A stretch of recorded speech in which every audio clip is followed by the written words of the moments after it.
So, good afternoon and welcome everyone. Crick!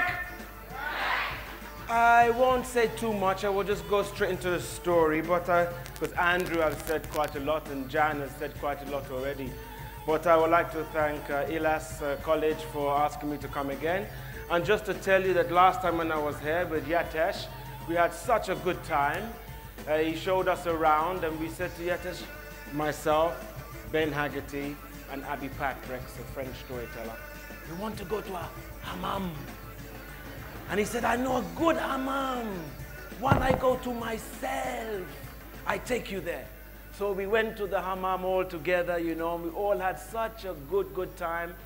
And Yatesh explained to us a little bit about that hammam that had been going for many years.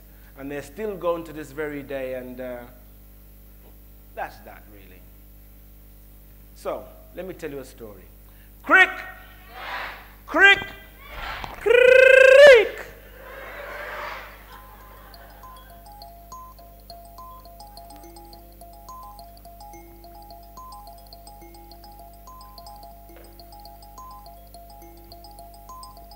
One day, there was the frog. This frog was resting by the riverbank. And the frog could see a big fish, heavy fish. And the fish was eating all the small little fish.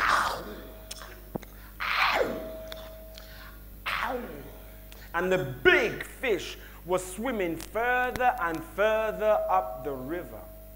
The river was becoming narrower and narrower and narrower. And the frog thought to himself, if that big, fat fish swims further and further up the river, then it will become stuck and it won't be able to turn around and swim back out to the open sea. So the frog said, I better go and see my friend. So the frog, he decided to go and see his friend. I gotta hold it here because it's the mic is.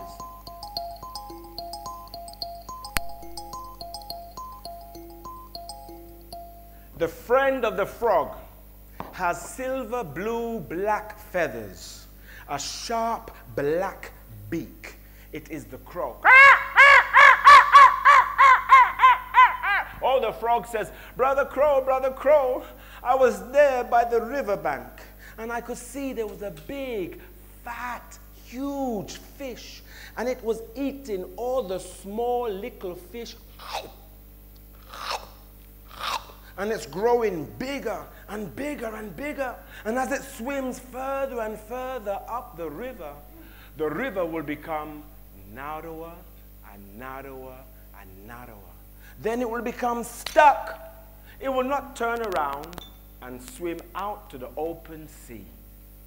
Oh, Brother Crow, what shall we do? And the crow says, I do not know. I do not know.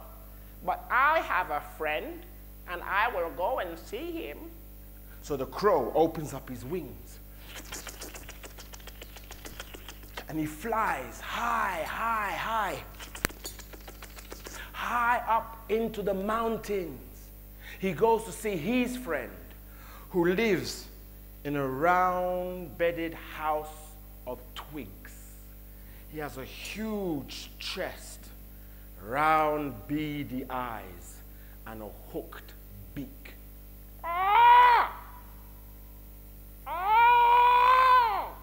It is the eagle. And the crow lands into the house of the eagle and says, You're gracious. I'm sorry to disturb you. But you know I have a good friend, the frog. And the frog, he came to see me. And he told me that there is a big, fat, huge fish. And this big, fat, huge fish is eating up all the small little fish. And as it swims further and further up the river, it grows larger and larger and larger. And the river is becoming narrower, narrower, narrower. It will become stuck. It won't turn around and swim out to the open sea. Brother eagle, what shall we do? And the eagle says, I do not know, but I will go and see what it be. And the eagle, he opens his wings and he falls out from his round house of mountain, and there he begins to soar over the land. And you can see down there in the river, the big fat fish is eating all the small little fish. So the eagle, he opens his talons and he flies down and he digs them into the back of the big, fat, heavy fish, who is so full of food in his belly that the eagle has to beat his wings. And he begins to lift the big, fat, heavy fish out of the river. And he takes the big, heavy fish over the land, over the farms, over the houses, and he comes to some high-topped, jagged mountains. And he drops the big, fat fish on top of the mountain. Ooh.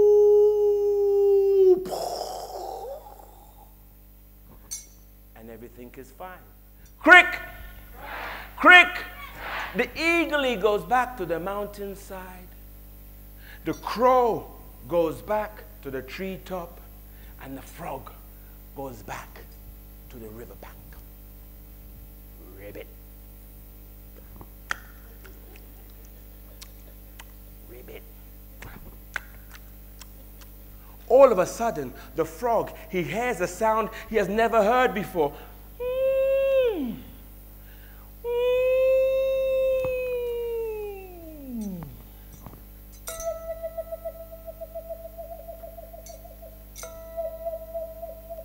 Oh, says the frog, I never heard a sound like that before in my life.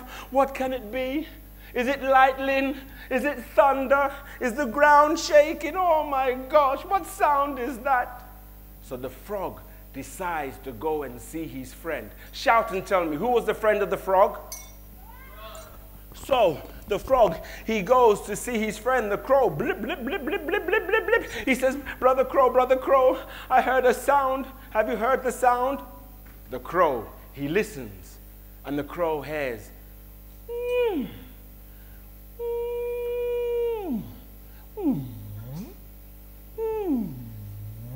Oh, says the crow, I've never heard a sound like that before in my life. I do not know what it is. Is it thunder? Is it lightning? What is going on? I must go and see my friend. So the crow, he opens his wings and he flies to the house of his friend. Who is the friend of the crow? And he lands in the house of the eagle and he says, You're gracious. I'm sorry to disturb you. But my friend, the frog, there's a terrible sound. Have you heard the sound? And the eagle, he listens and he hears.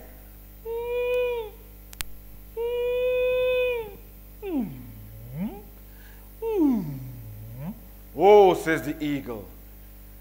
In some mythology and legends, I am known as the thunderbird. That is not thunder. In some legends, I am known as the lightning bird. That is not lightning. I will go and see what it be.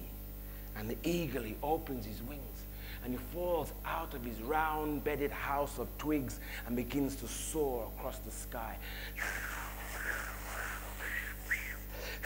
Over the land, over the rooftops, and he comes to the high-top jagged mountain. And on top of that jagged mountain, there's the big, fat, heavy fish, and it's crying.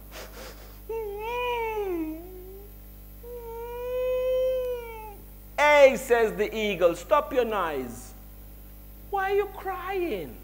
You're disturbing all the people down upon the earth, all the creatures, all the animals, they can hear you. Why are you making so much noise? And the big fat fish says, I'm cold on top of the mountain. I want to be back inside the river. Please, put me back inside the river, please. And the eagle says, no. If I put you back inside the river, you are going to eat up all the small little fish. And all the people who live by the side of the river, they live off the fish that swims inside the river. And if you eat up all the fish, then what are they going to eat? You know the children, they like the little fish fingers and the little fish. What are they going to eat, huh? And sometimes the men and the women, they go and they take the fish, they take off the scales, they put it on their land. It's good as fertilizer. And sometimes you can take a good strong fish bone and make a nice fish hook. No, if I put you back inside the river, then what are the people who live by the riverbank going to do? And the big hefty fish says, please, put me back inside the water. I'm drying out. I need to be inside the water. I'm dying. Please. The eagle, being a royal bird, crick, decides, I do not know if I should leave him on top of the mountain or put him back inside the river. What do you think he should do? What do you think he should? Yes, young sir. He could put it in the sea. A wise word from the audience there. The eagle decides, being a royal bird, he would put that big fat fish to the test and says, if I put you back inside the river and you eat up all the small little fish, this will not be good for you. And the big fat fish says, I make you a promise. I promise to open my mouth, but I will not open my teeth. Aye, says the eagle. Then how are you going to eat your food? Everyone knows that when you eat your food, you must open your mouth, you must open your teeth, and you must chew your food. Oh no, says the big, fat, hefty fish, big. I promise you I will open my mouth, but not my teeth. So the eagle decides to give the big, fat fish the benefit of the doubt. He flies down and he picks the big, fat fish off the mountain top and begins to fly with him over all the jagged mountains, over all the rooftops, over all the land, until he comes to the edge of the land. And out there, there is nothing but sea, water, water, water everywhere. And the eagle flies with a big, fat, heavy fish out in the ocean. And then from the top of the sky, he drops the big, heavy, fat fish. Ooh! Into the open sea. And that big, fat, heavy fish, he is so happy to be inside the sea. He swims down to the bottom, then he swims up, up, up, up. He breaks the surface. He does a somersault.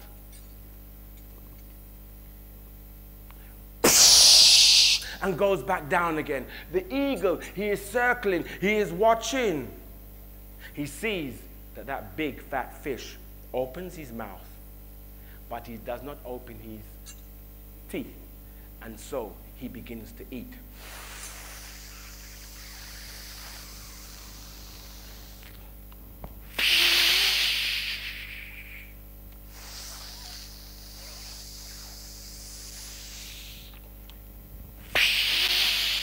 And he notices, the eagle notices that that big fat fish from being on top of the mountain was so skinny. But being inside the open ocean, it began to eat all the small little wiggly jiggly things which are in the sea. And so that big fat fish, from being very thin, grew bigger and bigger and bigger and bigger. and his body changed and changed until he became a warm-blooded creature that now to this very day swims in the open sea from eating all the small krill and plankton that swims in that open sea. And what is the name in English? It's the whale. And so it is to this very day that the whale, they swim in the open sea, sucking food through the slats of their teeth.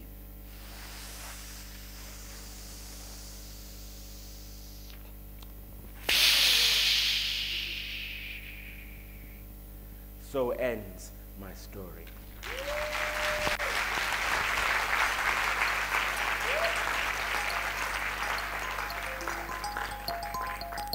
Well, I have a few more.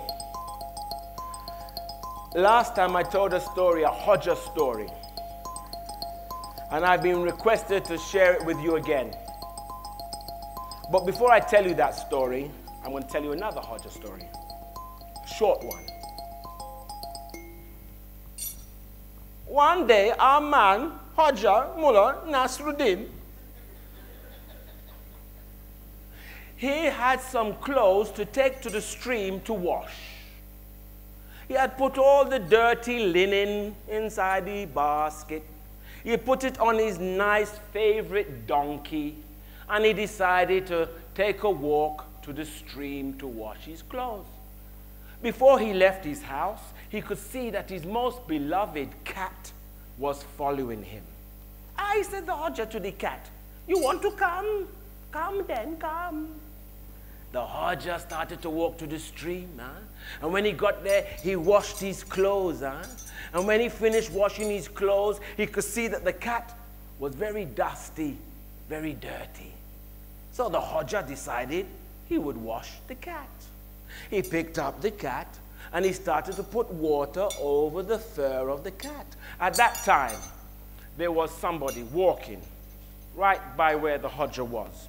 And that person saw what the Hodja was doing, and the person stopped and said, "Hodja, what are you doing washing that cat with water? Don't you know cats do not like water, and you're going to kill it?" And the Hodja, he turned and he looked at the man and said, "No, this is my beloved cat. I love my cat. I will not kill it. Be on your way." And the Hodja continued washing his cat. When the person had finished their business down at the village and they was returning the same route, the same way, they saw the Hodja sat in the same place with a dead, limp cat in his hands, crying, "My beloved." And the person, they said, "Hodja, you are a silly man. I told you, by washing the cat you would kill it." And the Hodja replied, "It was not the washing of the cat that killed it, but when I went to wring him out."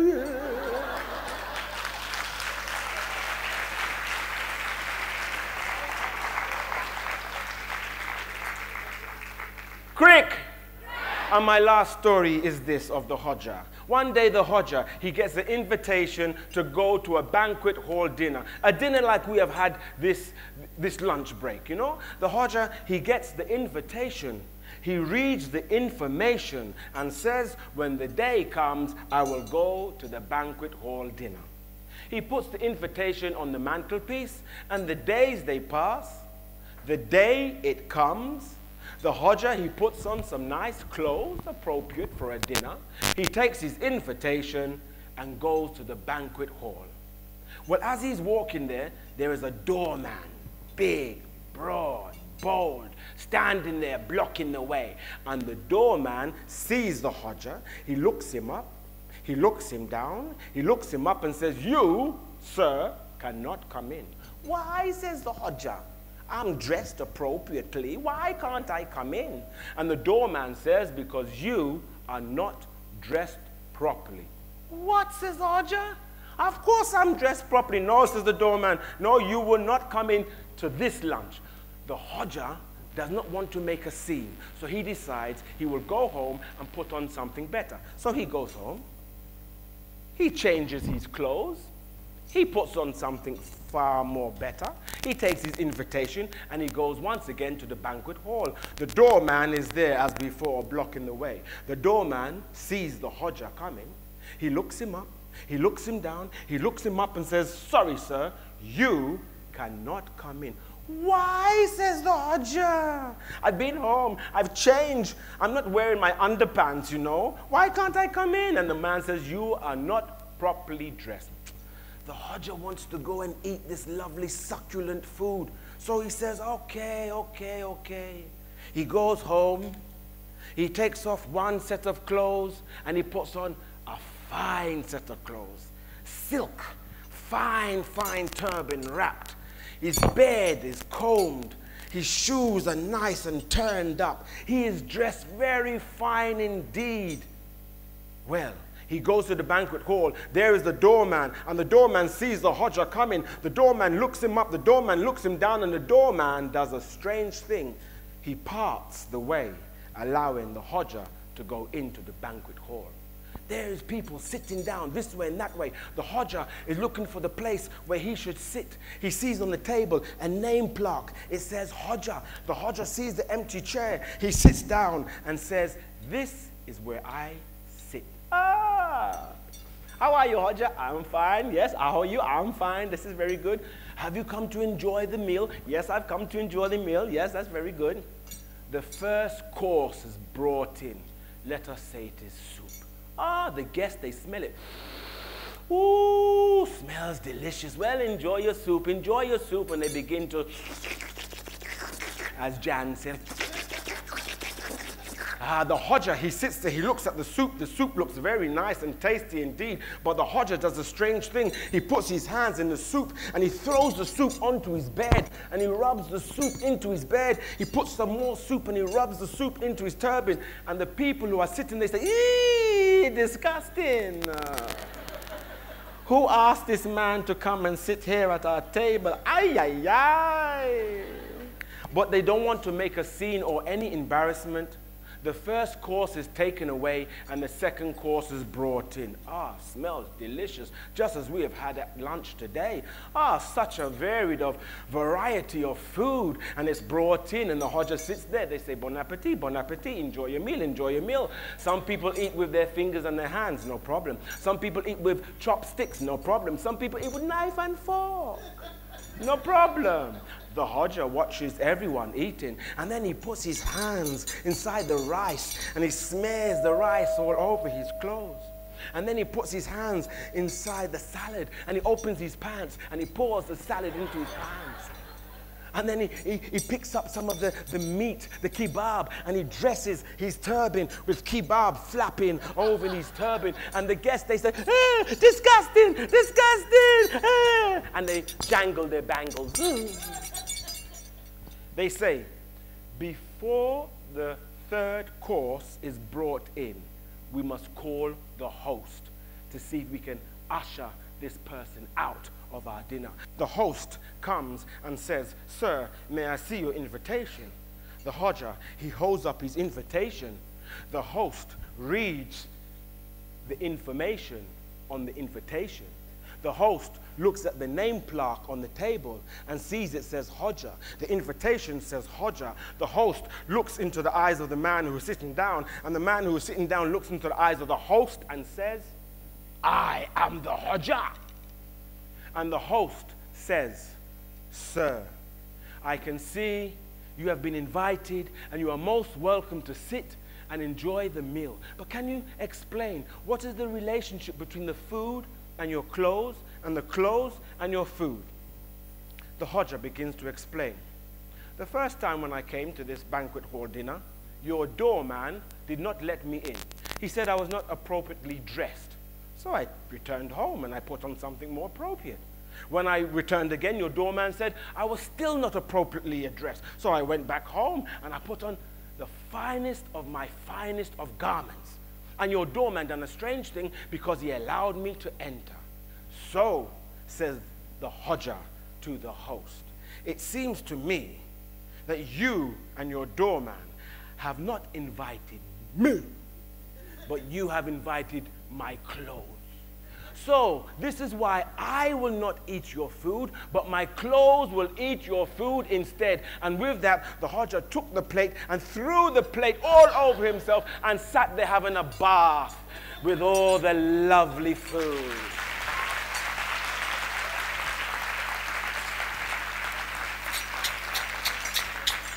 Language is rhythm, and rhythm is language. Like music, like poetry, like song. When you feel it, join in, join in. Language is rhythm, and rhythm is language, like music, like poetry, like song. Soon you will have to take over, so come on. Language is rhythm, and rhythm is language, like music, like poetry, like song. Yeah.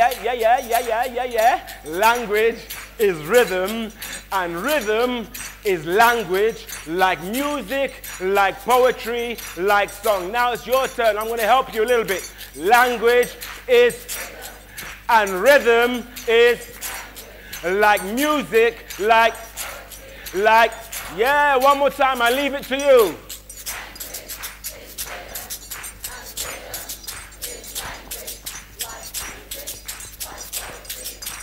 A little bit more energy. Rhythm.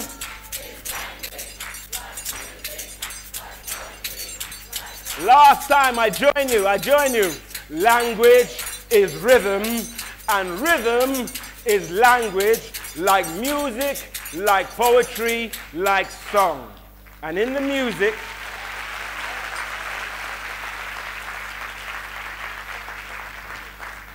and in the music, and in the poetry, and in the song, there is always the story.